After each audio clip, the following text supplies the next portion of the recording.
ଆଜିର ମୁଖ୍ୟ ଖବର। ପଞ୍ଜାବରେ ଚମକିଲେ ଝାରସୁଗୁଡ଼ାର ବିଦ୍ୟୁତ୍।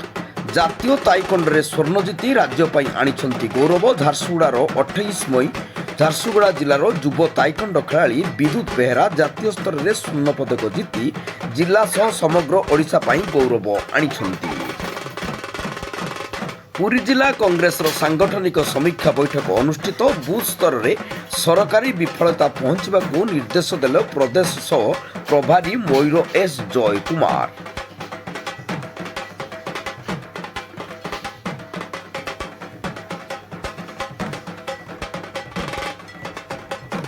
ବାଲେଶ୍ୱର ଜିଲ୍ଲା ଖଇରା ବ୍ଲକ ଅଧୀନ ଅସନ ସେମା ସମବାୟ ସମିତିର ରବି ଧାନ ବିକ୍ରି ପାଇଁ ଅନଲାଇନ୍ ପଞ୍ଜୀକରଣ ମାର୍ଚ୍ଚ 25 ତାରିଖରୁ ଶେଷ ହୋଇଯାଇଥିବା ବେଳେ ଏଥିରୁ ବଞ୍ଚିତ ହୋଇଥିବା 70ରୁ ଉର୍ଦ୍ଧ୍ୱ ଚାଷୀ ବୁଧବାରଠାରୁ ସମିତି କାର୍ଯ୍ୟାଳୟ ସମ୍ମୁଖରେ ତାଲା ଦେଇ ଧାରଣାରେ ବସିଛନ୍ତି।